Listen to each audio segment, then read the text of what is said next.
Welcome everyone. It's great you're all here.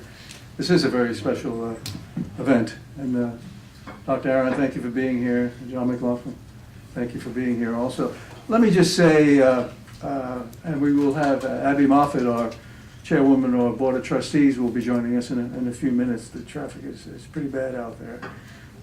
This is a very special subject. This is something that I'm somewhat familiar with. A man I worked with a number of years ago by the name of Bill Casey put a lot of time into the former Soviet Union, and I spent almost 3 years with him, and I could remember vividly the discussions and the meetings that went on with respect to the Soviet Union and Afghanistan, and the fact that eventually the defeat of those Soviet forces that were in Afghanistan, and other issues like solidarity in Poland, and the great support that Bill Casey and others working this issue diligently to ensure that the solidarity, like Valenza and the team, would get the moral support and any other support possible outside of Poland fighting the cause. So we have Afghanistan, we have Poland, we have a very major book program getting literature, information into the former Soviet Union, because people were denied what was going on in the world. And we see this in other parts of the world right now.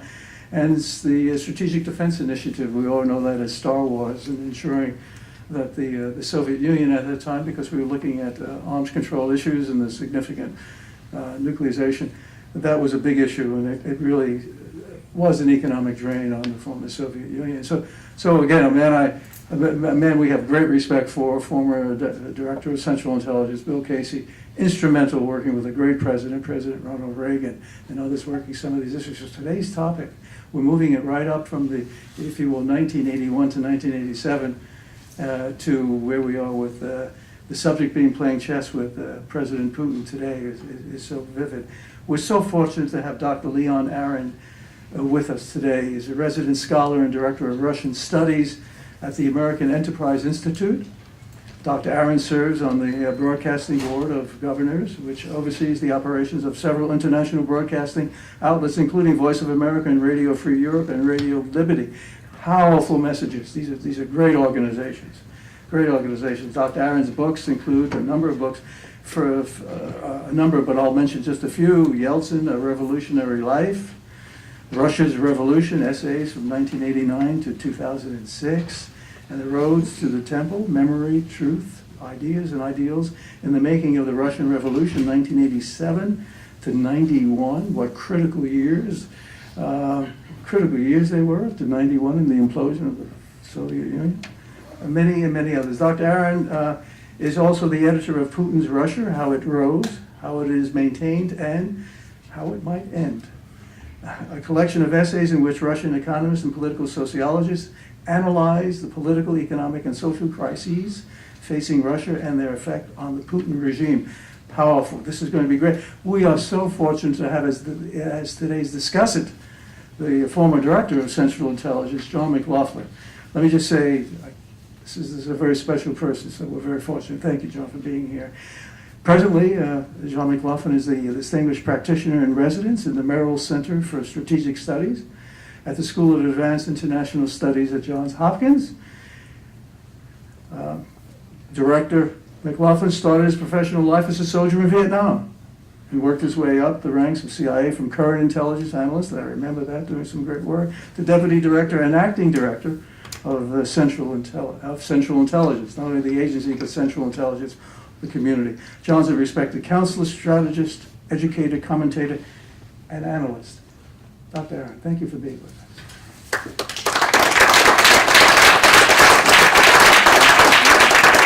Thank you so much for this very kind introduction. It has been an embarrassingly one-sided game so far. One team has seized initiative and has executed one winning play after another. The other has rushed from crisis to crisis, ceded much of the playing field. Its perennially improvised defenses have been largely ineffective, and offensive forward-looking plays virtually non-existent. Russian soccer fans would call it "игра в одни ворота," meaning the play in only one goal, to convey the lopsidedness of the situation. Surely it's high time for a pause, for a deep breath, and a longer view in order to anticipate the opponent's moves rather than merely react to them, and most importantly, begin to develop and implement a strategy of our own. So, let's change the game. With a nostalgic nod to my middle school tournaments in Moscow, let's play chess with Putin. Now, before sitting down, any respectable player researches the opponent. One needs to study his or her past to uncover patterns, the leitmotifs, the rhythms of the game, and of course the strengths and the flaws. Now, in that record, in Putin's case, the good news is that while he is a clever and decisive tactician, he is no heir to the great Soviet grandmasters Mikhail Botvinnik, Vasily Smyslov, Boris Spassky, Mikhail Tal, or Garry Kasparov. So the US does not have to play at Bobby Fischer's level either. Competent, deliberate, plotting, but consistent and steady will do very nicely. The not so good news is that the Russian ruler brings to the game the speed and the relentless attack of his favorite sport. Putin is a judoka, meaning a judo enthusiast.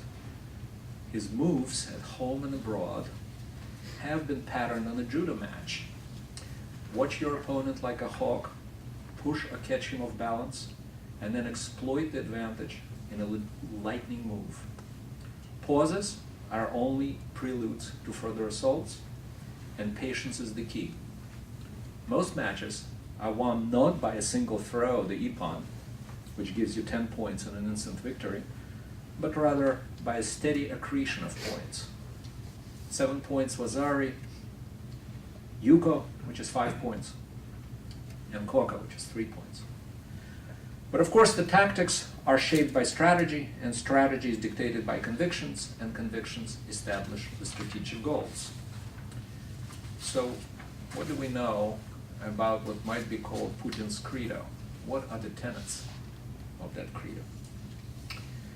I'll single out 4. 1, Russia is never wrong, but is perennially wronged, mostly by the West. He follows his favorite philosopher here, Ivan Ilyin,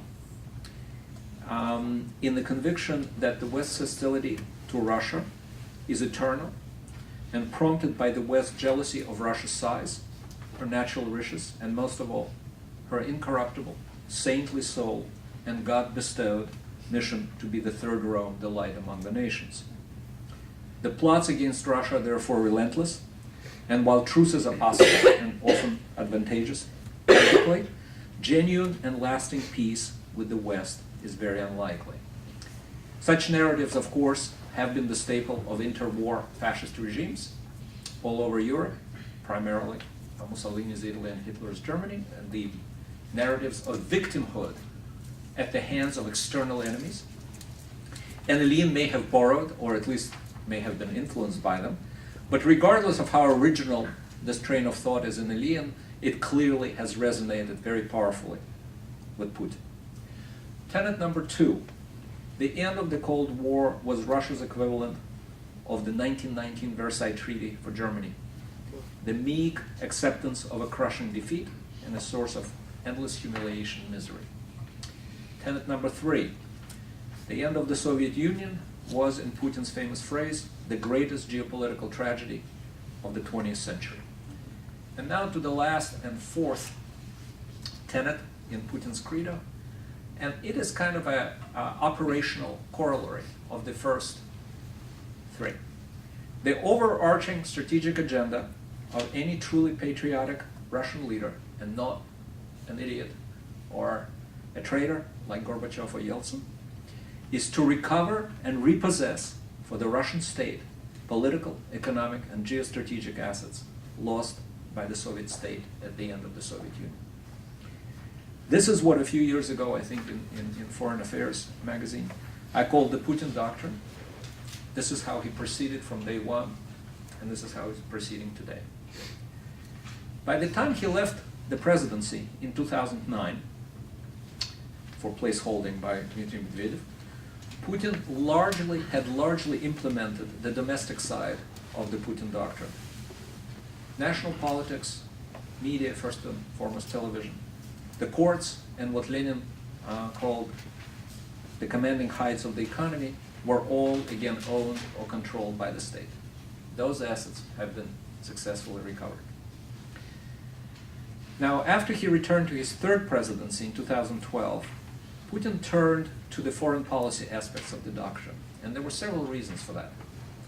First, there was a defense modernization program implemented by the former defense minister Anatoly Serdyukov, and it had begun to bear fruit by 2012. Now, as always, a great deal was stolen, a great deal had been wasted, but by 2012, this 10-year, 22 trillion ruble, or in much heavier rubles of 2008, $700 billion, program had resulted in a significantly increased number of battle-ready units. The weakness that was exposed in the very brief war with Georgia, if you remember, in August of 2008. The Soviet-era equipment was largely phased out, and most importantly, a new generation of strategic nuclear missiles came online. The second reason for the turn to the recovery of geostrategic assets and an activist foreign policy was that Putin sensed, quite correctly, a widening and a large and widening window opportunity in the West, which was distracted, uninterested in foreign policy, preoccupied with its own ideological agendas, and increasingly isolationist. Most importantly, however, the turn to an activist foreign policy was caused by a powerful domestic political imperative. That imperative that is still with us. In fact, its effect and power continue to grow, and that, as you will see, is our key problem today with Russia. By Putin's third term, the toxic investment climate and the national economy's dependence on commodity exports, primarily oil and gas, had reduced economic growth to a crawl, even with oil prices still in 2012 historically high. Public opinion polls consistently reveal people's attitude towards the regime as incompetent, callous, and utterly corrupt. In the words of Putin's close friend, his former first deputy prime minister and his minister of finance, in fact, the man responsible for bringing Putin from St. Petersburg to Moscow, Alexei Kudrin, Russia had hit an institutional wall and a new economic model was required. Now, of course, that new economic model, and Kudrin and others, inside and outside the government, spelled out that in a pretty detailed way. It required significant institutional reforms, both economic and political, including reliable guarantees of property rights, more honest courts, a real war on corruption, greater government transparency, a significant reduction in the state's control or ownership of the economy, primarily the giant state or quasi-state enterprises, and of course, reorientation from oil and gas, which Putin, in his doctoral dissertation, whoever wrote it for him, called the engines of Russian development and social progress for the next 50 years. A few months before Putin's re-election, mass anti-regime demonstrations broke out in over 100 Russian cities and towns. I said anti-regime, but if you look at the very clever and very sarcastic posters that people were carrying, they were ad hominem, mercilessly, savagely anti-Putin as well. If you recall also that then as now, Putin's personal popularity is the key, the foundation of regime's legitimacy. By the end of 2013, when Putin's popularity reached its lowest point since 2000, the situation was quite serious. Now, if Vladimir Putin is given to personal and professional nightmares, chief among them surely must be perestroika-like liberal reforms that spin out of control and undermine the regime. So, unwilling to undertake institutional reforms advised by Kudrin on the one hand, yet confronted with the obvious decline of the regime's appeal and a steady decline of his popularity, Putin has made likely the most fateful decision of his political career.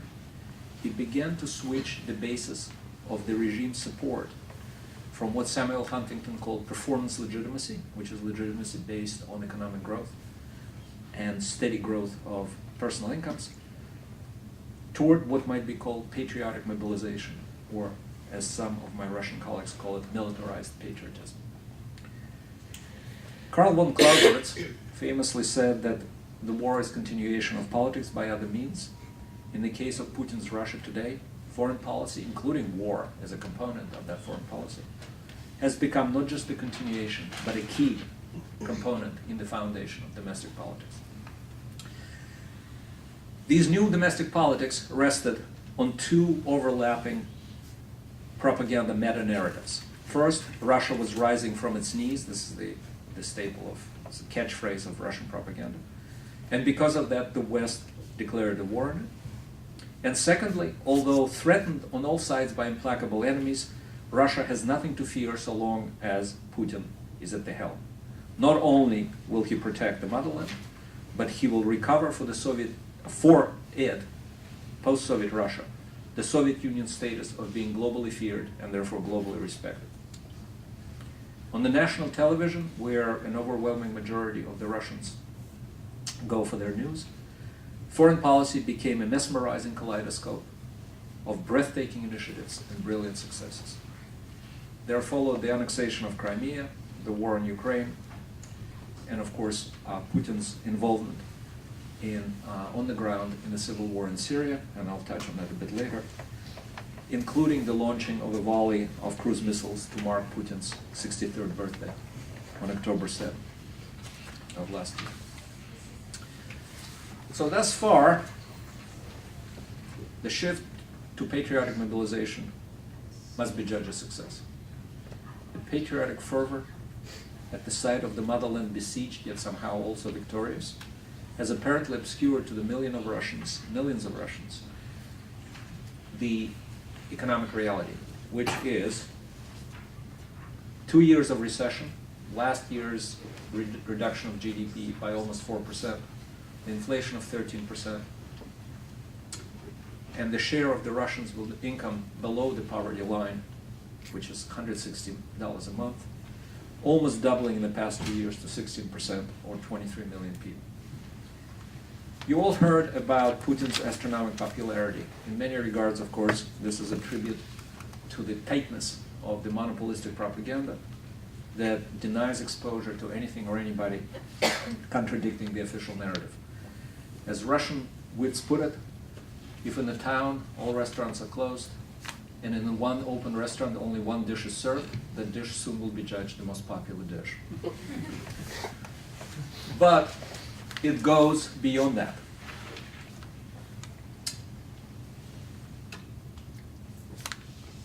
Putin has hit on something that the pro-democracy revolutionaries of the 1990s and 1980s tended to disregard: the deep-seated trauma, the loss of their country's self-proclaimed exceptional status of being a global opponent of what they consider the U.S.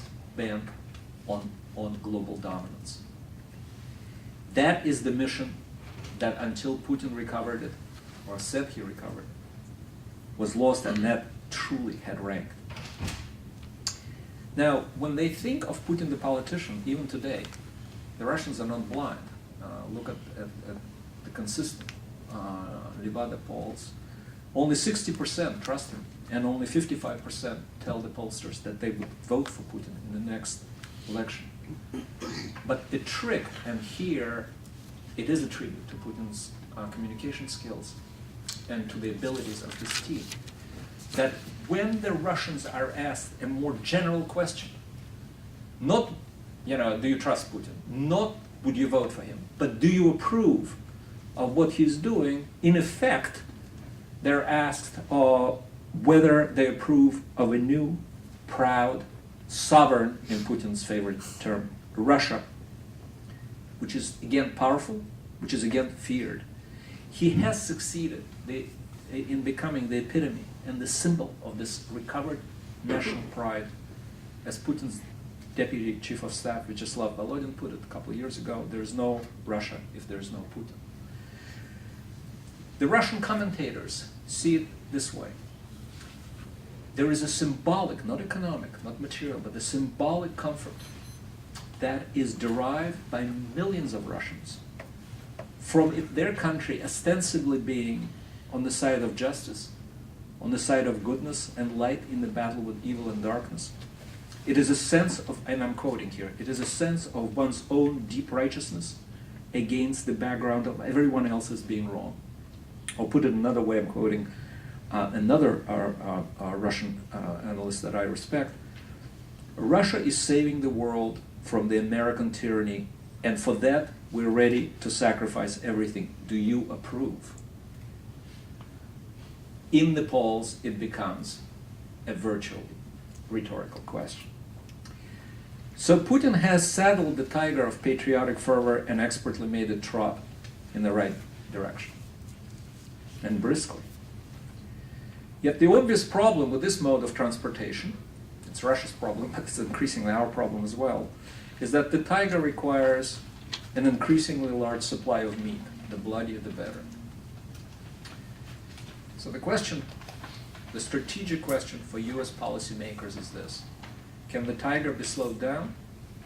And in the end, can Putin be made get off that tiger?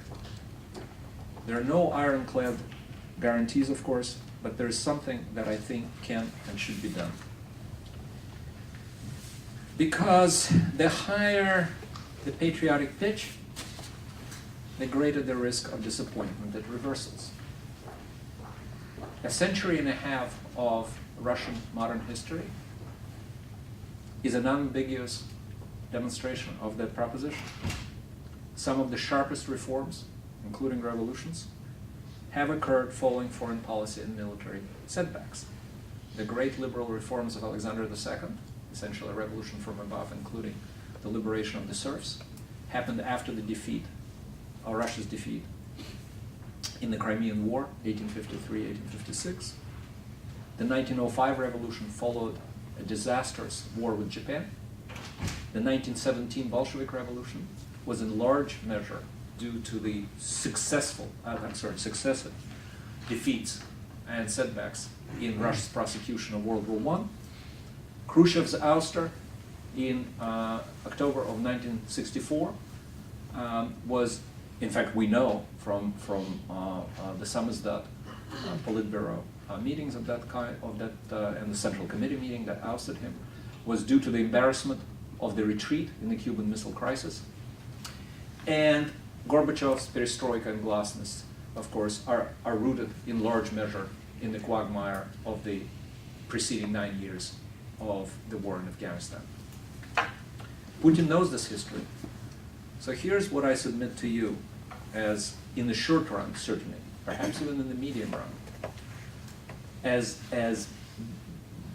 the key strategy that might be well adopted by the West and probably should be.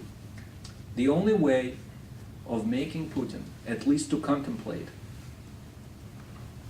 a change of course, is to try and increase the domestic political costs and risks of his foreign policy. Not the economic risks, not the foreign policy risks, but domestic political risks. The regime's sustaining political dynamic must be gradually reversed. That is, the foreign policy which today is almost the sole source of the regime's successes, legitimacy, and popular support must be turned gradually into a wellspring of doubt, embarrassment, humiliation, and remorse. Let me reiterate, there is no guarantee that this would work. Putin may have gone too far to stop relying on the patriotic mobilization.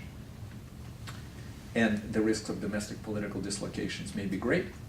Yet at the moment, and I'm looking forward to John's comments and your question, at the moment I personally do not see any other way to try and influence his Putin's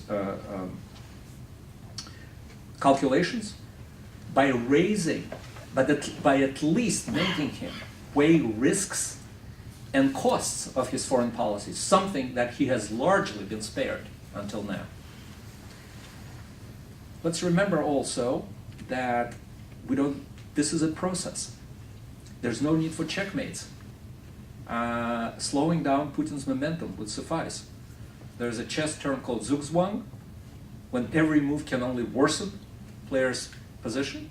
There's also a pat, when a player cannot move, and that would be fine as well. Let's not gun for checkmates. Remember, this is not a one game blitz, but it's a classic best of 24 games championship match. So, a few very obvious gambit moves. Of course, they should be aimed as given what's we have on the board now. The areas where Putin's chessmen have gotten pretty close to our king. Syria. Work towards the removal of the Assad regime, which has repeatedly been condemned for its crimes against humanity, and which is incidentally as a key source of attraction for ISIS and other militant fundamentalist Islamic movements.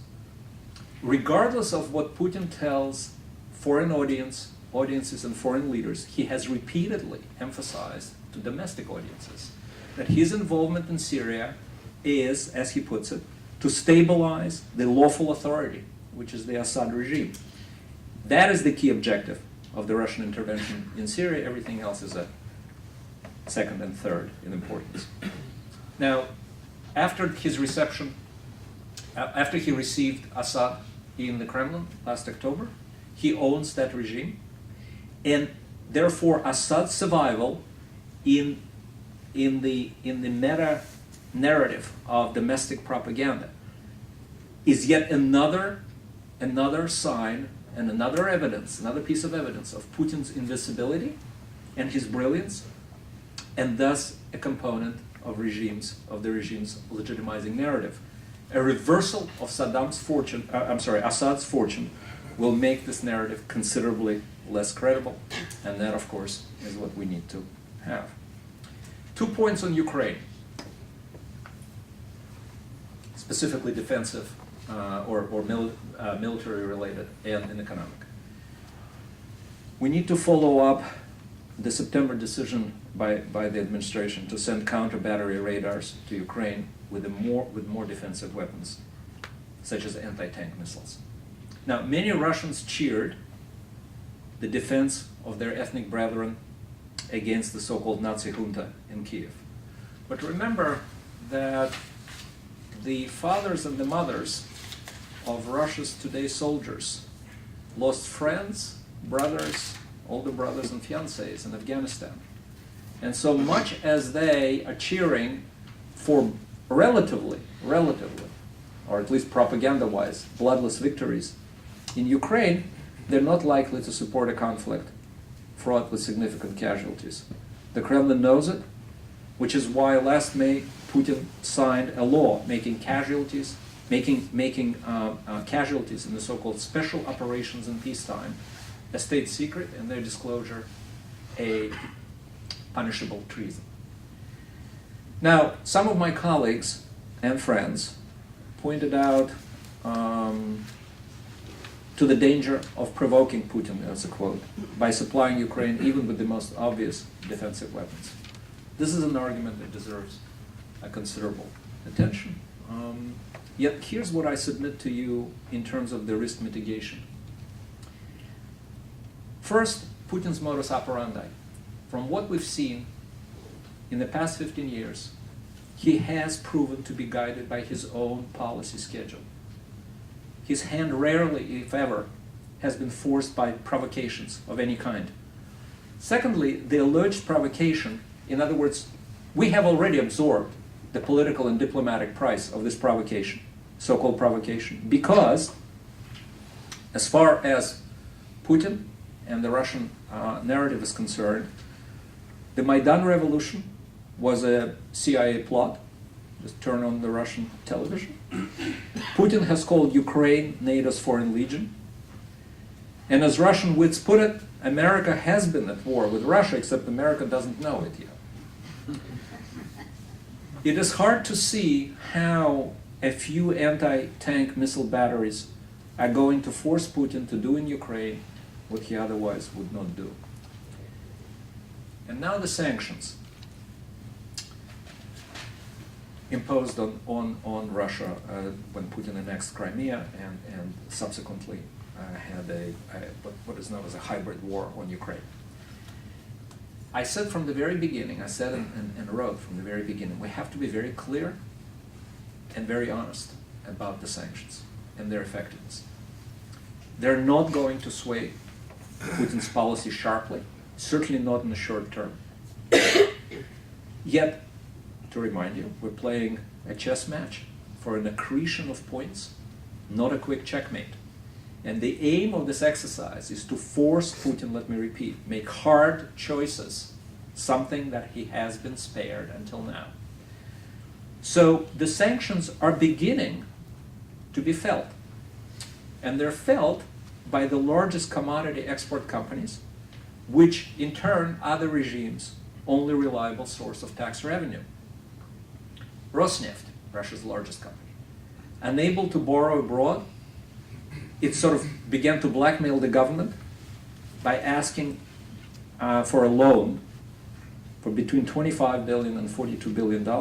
And in fact, it threatened to shut down some of its oil fields because it does not have the operational, given the current oil prices slump, does not have the, or claims that it does not have the operational capital to maintain some of the oil field. Certainly not the greenfield, and here I'm getting into the longer, much more favorable perspectives and effects to us of the economic sanctions, because they deny the Russians, the government, because most of these companies are either owned by the government, controlled by the government, the so-called greenfield research, that is the original exploration.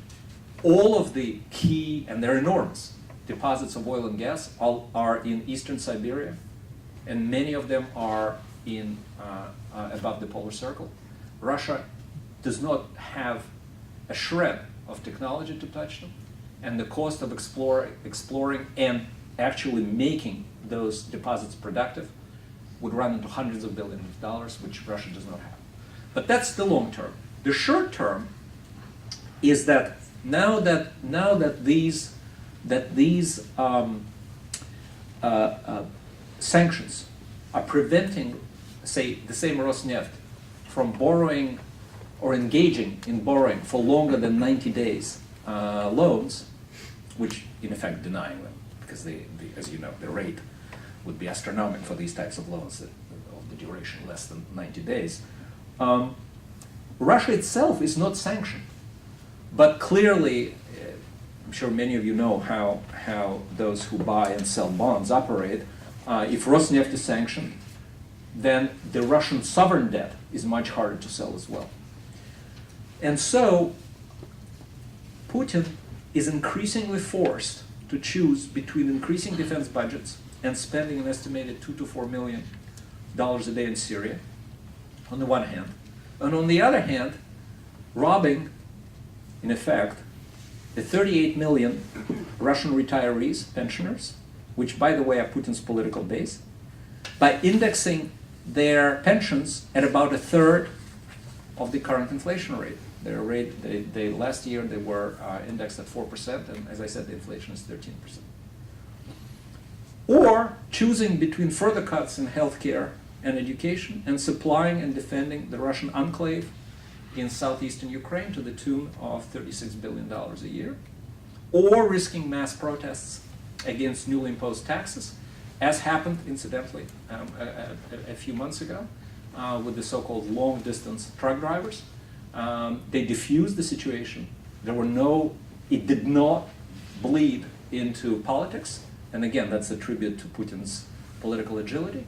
But this is the first, what we might be called work action by a significant number of Russians since the so-called monetization of the in-kind pension reform in 2007-2006.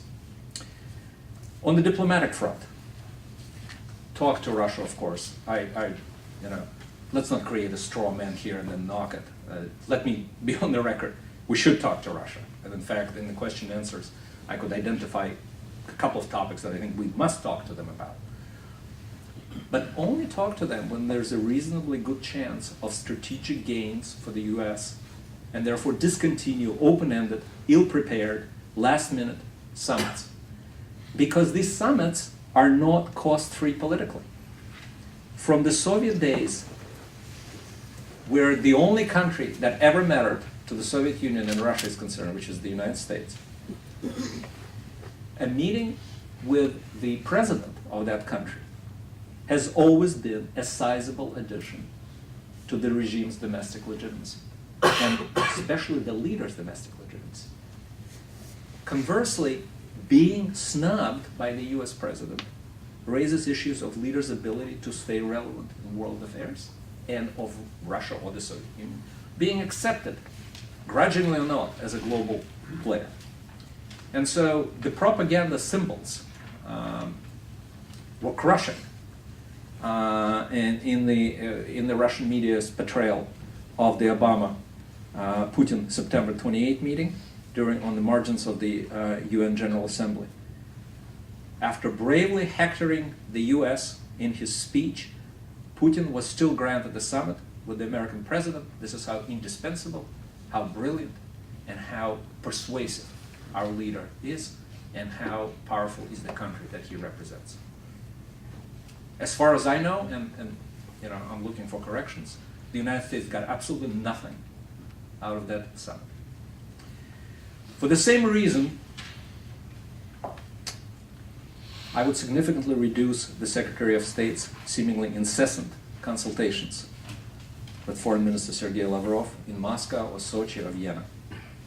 The diplomatic common ground that Secretary Kerry seems to be so desperate seeking will emerge when there is a change in the actual ground in Ukraine and Syria, which is to say, when Putin will decide that he could get and gain more from negotiating than from his actions, military actions on the ground.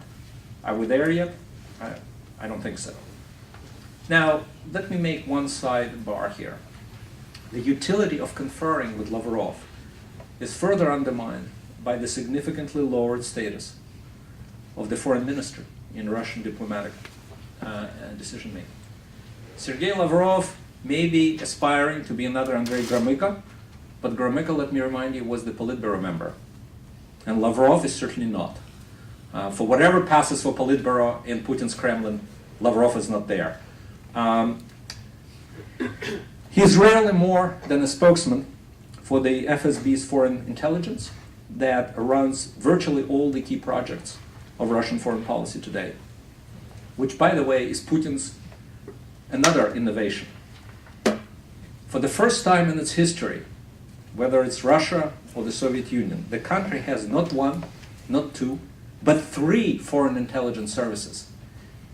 The GRU, which is military intelligence, which is inherited from the Soviet Union. The KGB's former first directorate, which Yeltsin renamed and took out of the KGB. It became the Foreign Intelligence Service, CRV, for Russian words for Служба внешней разведки.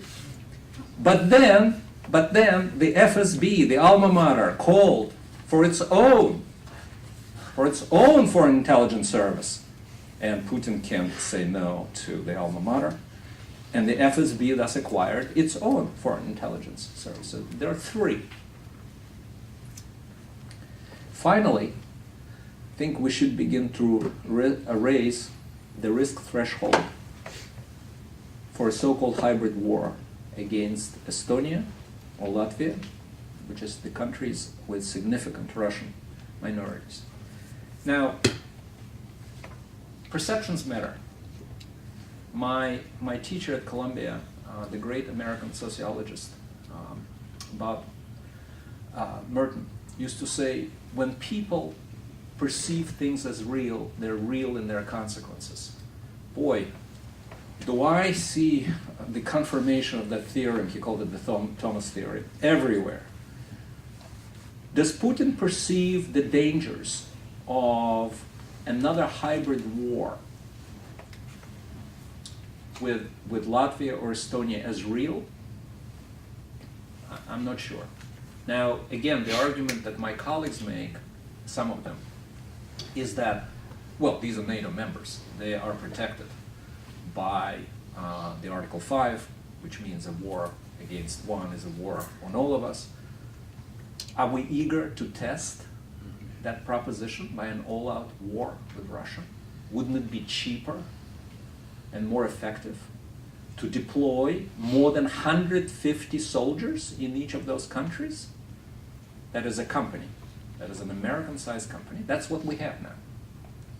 150 in Lithuania, 150 in Estonia, and 150 in Latvia. Wouldn't it be easier and ultimately less costly to deploy the amount that might impress Putin, that might really be a tripwire, that would impress him as, again, nothing is written in stone here, in concrete. He may still do it, especially if you know if the oil prices are going down to 30 or 35 for this year, and the country is really teetering. He may do it anyway, but all I'm saying is that in this chess game, how about we bolster and make our defense a bit more credible? I began this talk by recounting good and bad news. Let me conclude on the same dichotomy. The good news is that no, for a number of obvious reasons, this is not Cold War II. The not so good news is that instead we're confronted with a unique challenge stemming from an unprecedented combination of domestic political regime and its strategic capability. Why unique and why unprecedented? After all, we have dealt with Russia-based nuclear-armed dictatorships for the past, goodness, 70-some years. But here's the thing. When Stalin died, the Soviet Union had no strategic nuclear weapons. They did have a few bombs, but no strategic nuclear weapons. Khrushchev was a risk-taker.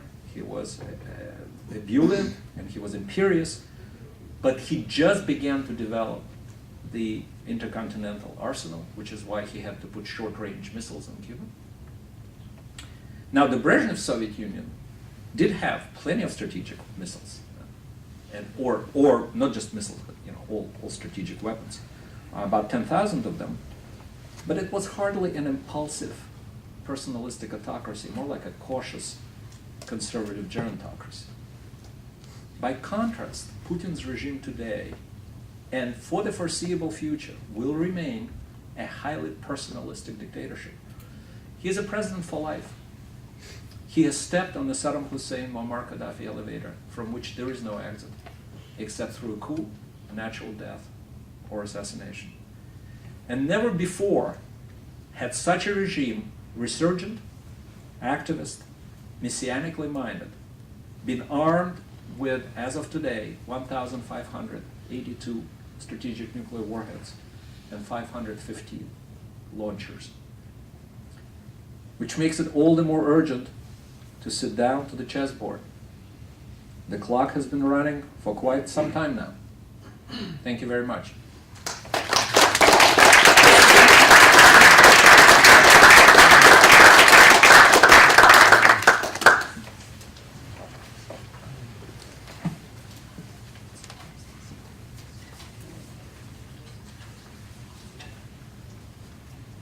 Thanks very much, Leon. It's an honor to be paired with Leon.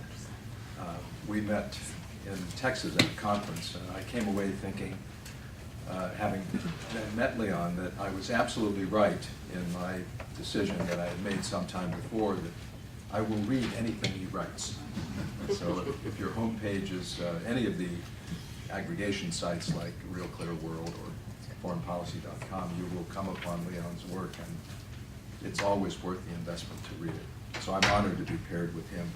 And frankly, I don't think I have a lot to add to what he said. I don't strongly disagree with any of his policy prescriptions. I may elaborate on a couple of them a bit and give you some thoughts to add to what Leon said, but coming from a very different perspective.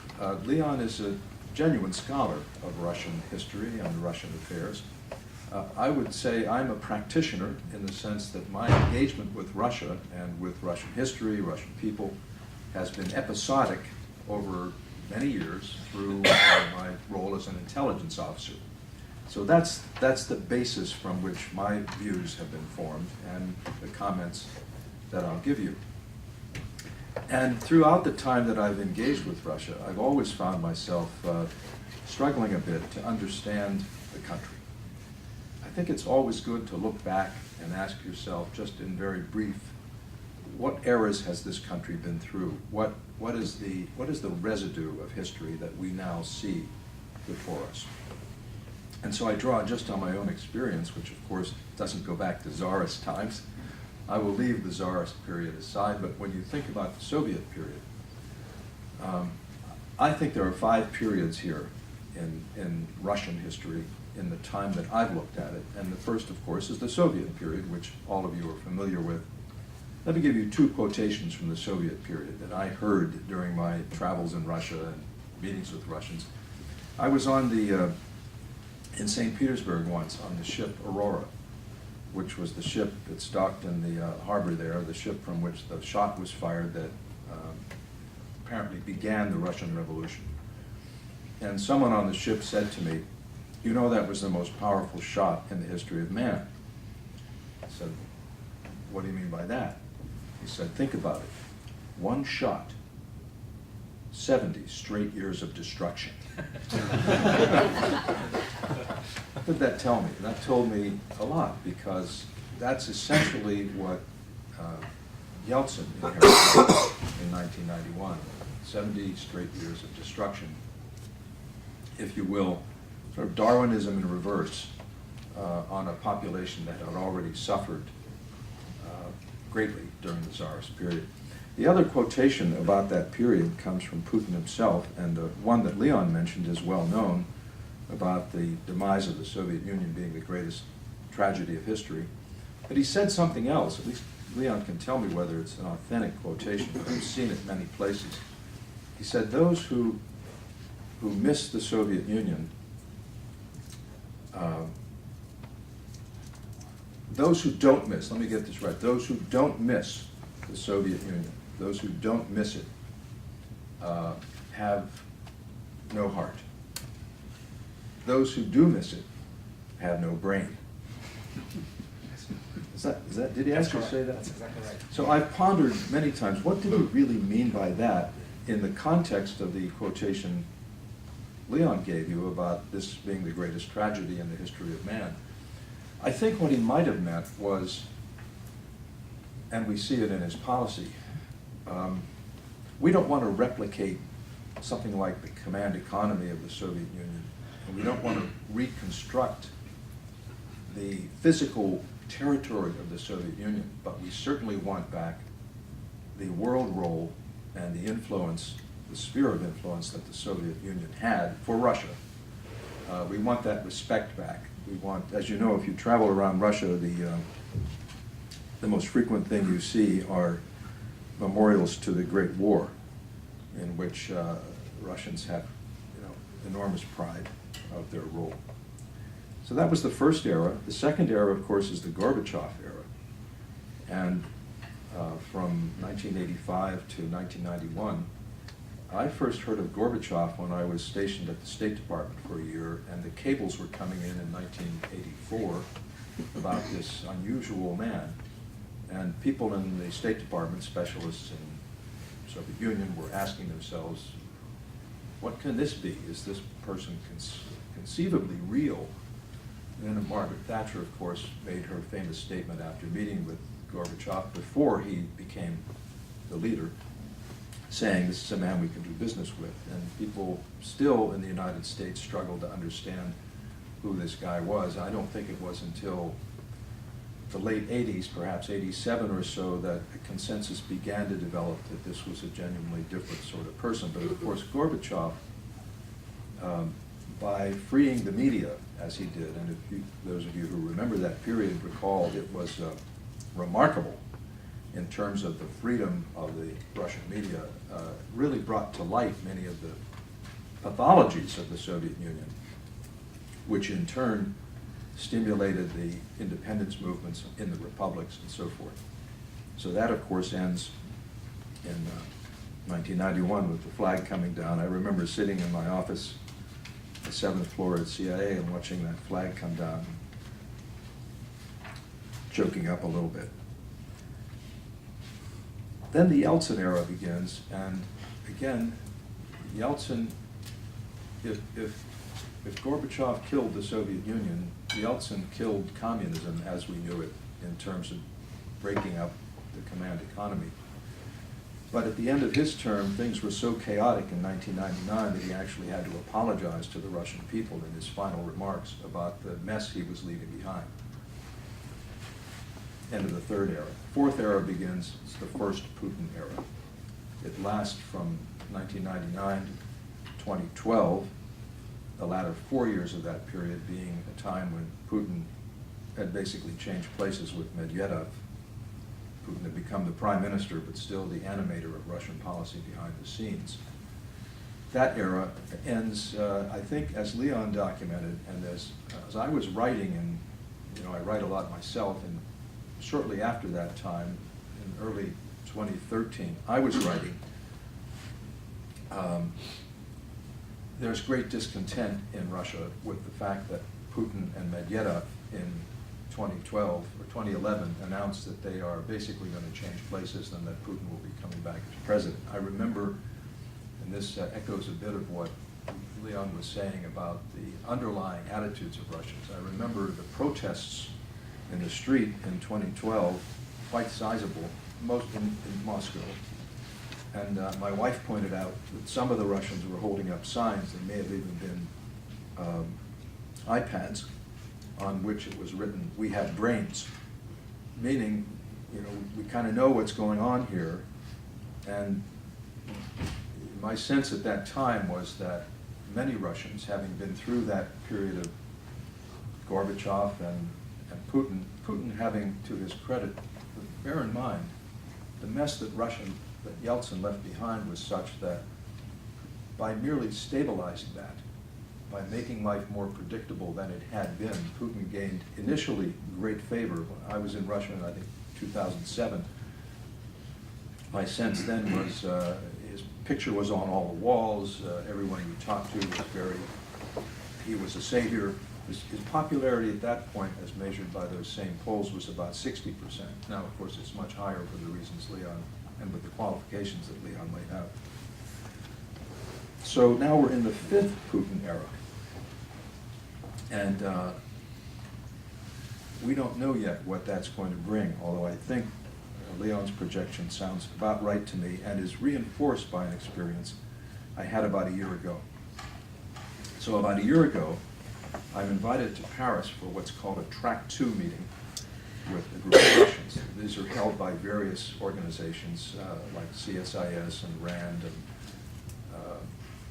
there are four or five Track 2 meetings. This is basically former government officials from both countries who come together with some kind of an agenda to discuss current issues below the sight line, and then with the understanding that they're probably going to go back, having still contacts in their governments, and say something to active government people about what you heard and what you concluded. This particular one was sponsored by a Russian media outlet, and of all places, the Esalen Institute from California. And if you know anything about the Esalen Institute, on most issues, they're somewhere out in the Van Allen belt, circling in the universe. And it's a very new age type of thing, but their heart's in the right place, and their heart in this case was people-to-people contacts are important. So the Russian delegation, if you will, at this group was quite interesting and very eclectic. So there were two former KGB officers. I'll give you their names if you're interested. Lubyanov was one of them. I have the other one written down here somewhere. There were some Russian businessmen. There was the owner of the founder of Moscow Times, Eric Sauer, and he now heads a large media holding company in, he's Dutch, heads a large media holding company in Russia. A fashion designer, and a documentary filmmaker. Just to give you who was the famous broadcaster, Vladimir Putin, who was it was sort of the face of Russia, of the Soviet Union, on Larry King in the United States in the 1980s, and had a program here. So it was a very eclectic bunch of people, diplomats and so forth. And on our side, diplomats and a couple of former intelligence officers and an ambassador or two. So in any event, what did I learn from this? I decided to just listen, and this was at the height of Ukraine, of course, and so we were pushing them on Ukraine. Here are some quotations I wrote down, most of which I think are supportive of the sense that Leon gave. My sense was that what we were hearing from them was largely a mixture of nostalgia and revenge. And a frequent thing I heard was, "We are coming back." Okay. When we talked to them about democracy, what I heard was, again, quoting someone, I think in this case a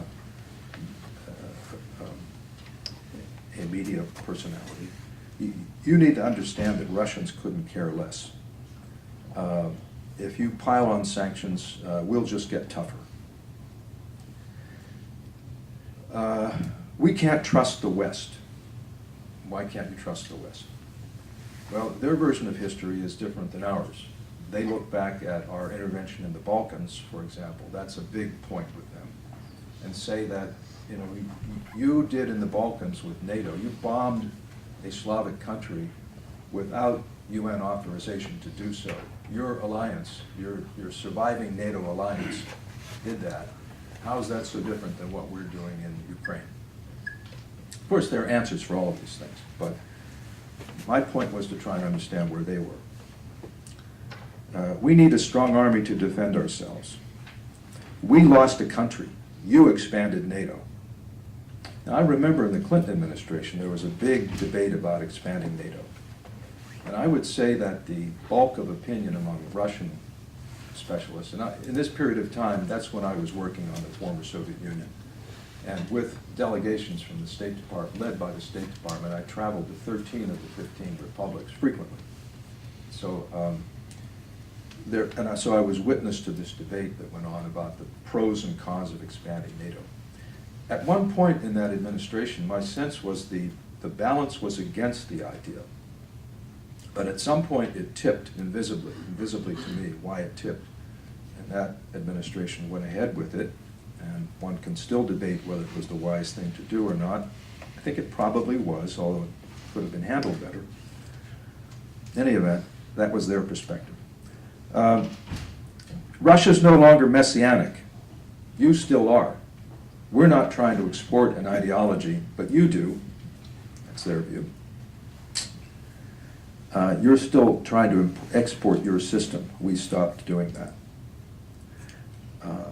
Oh, you think you're exceptional. So are we. In fact, this was actually a friendly conversation, believe it or not. Your culture is kind of stupid. It's anti-intellectual. Just look at your politics. Do we want that? You have no culture at all. You have no great novelists. So this came from a number of people in the group. You demonize Putin, but this is bigger than him. Yeltsin embarrassed us. Putin makes the world respect Russia. Okay, this is all before Syria.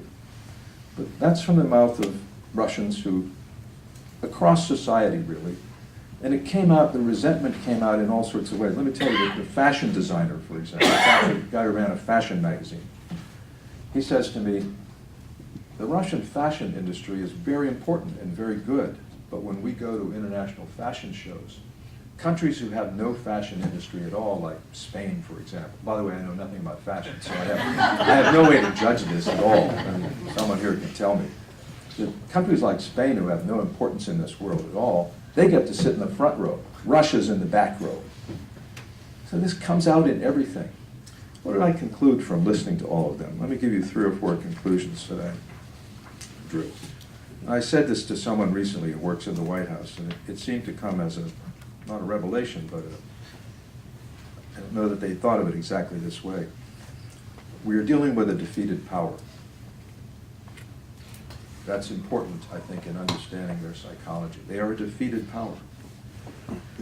We're very far apart, even on the facts. When you look at Ukraine, we could not agree on the facts at all, even though to us they were plain. We're even further apart in interpreting them. Russia's redefining itself. It's in the midst of a search for identity, and Putin is the leader.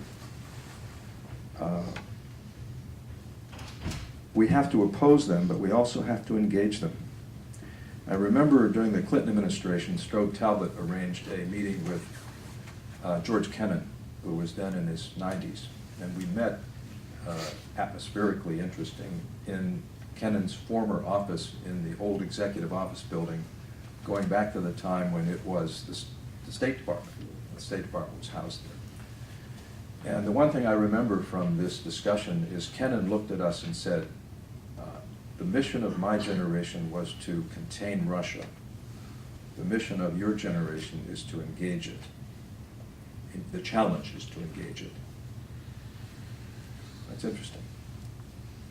And the final thought I wrote down is, it's not clear that they can go on like this. In other words, I'm basically, I think, supporting the point that Leon was making, that what they've got in terms of an economy, I don't know that this is exactly what you were saying, Leon, but what they've got in terms of an economy is a wasting asset. I mean, they say publicly they need somewhere between $100 and $117 a barrel to meet their budget. And with oil at $30 a barrel now, and frankly, I've been spending a lot of time looking at the oil industry lately.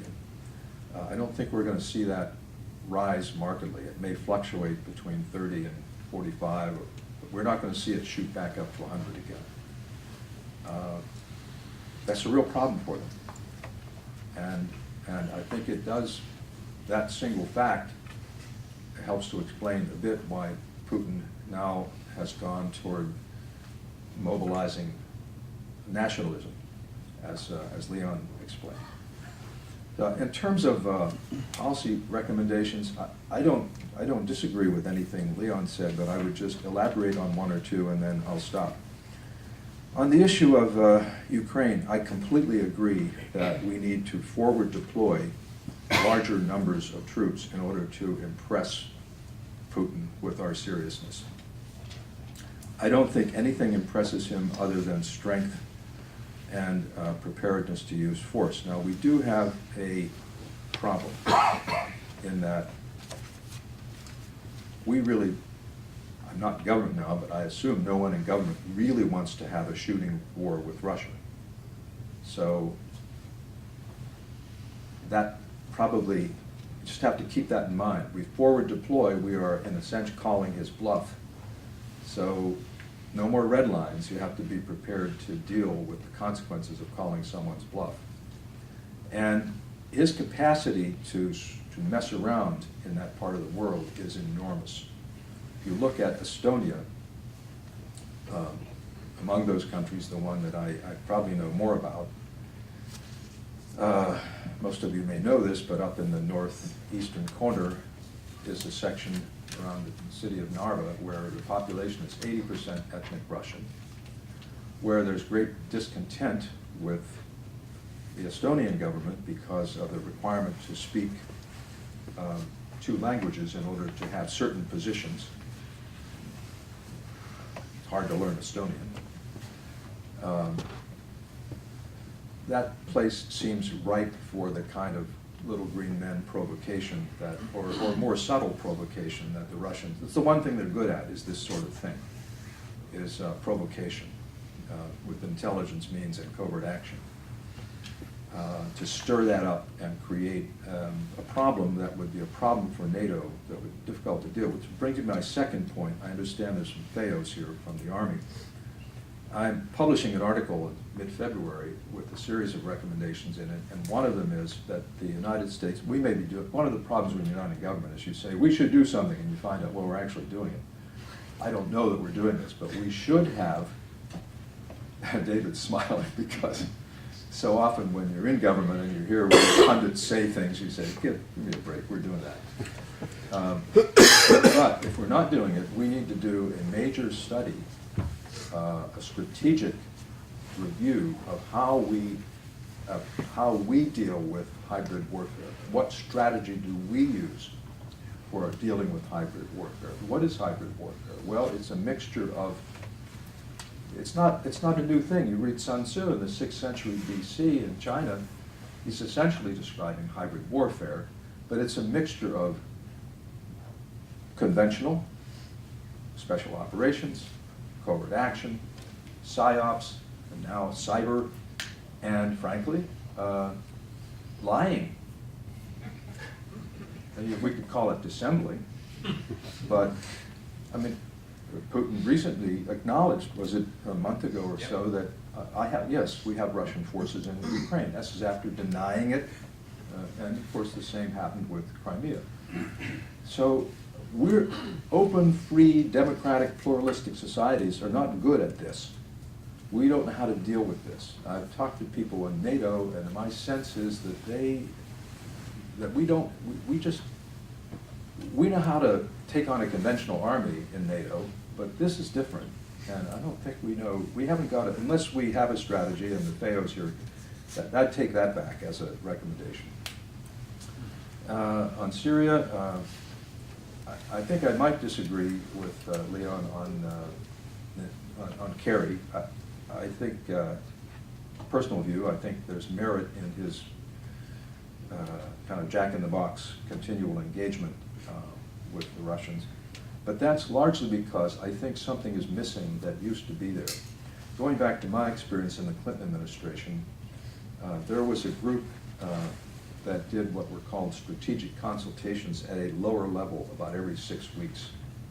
And it was an interagency group with fairly senior people, led by ambassador rank State Department people, and including always at least one fairly senior intelligence person, and someone from Treasury, and someone from White House, and someone from the Joint Staff, and OSD in the Defense Department. And about every 6 weeks, you'd sit down with a comparable cadre of Russian counterparts, and you'd talk about anything that was on the table. I remember we did this right after Yeltsin had trained his tanks on the Russian White House in order to halt what was a sort of proto-coup underway. I remember doing it in the midst of the freeze between intel services after Ames was caught. And so that was a tricky thing where I had to go out and be there with the delegation and spent a lot of time, anyone from CE here. Before I did that, of course, got all my instructions from the right people in the operations director about how to behave in that setting. But we did it through all of those things. And my sense was there was at least this pressure valve on the relationship. I don't know whether that exists anymore or whether we do that. But that is to me better than the high-profile consultations we have. One of our dilemmas is we need Russia to settle the Syrian mess. And ideally, we'll be able to do it in a way that eases Assad out, but that will take some Russian help, I think, to get that done. All right, I'm going to stop there. That's more than I intended to say, but Dick, I guess we go to questions at this point Yes, for I'd like that. Leon and myself. Yeah.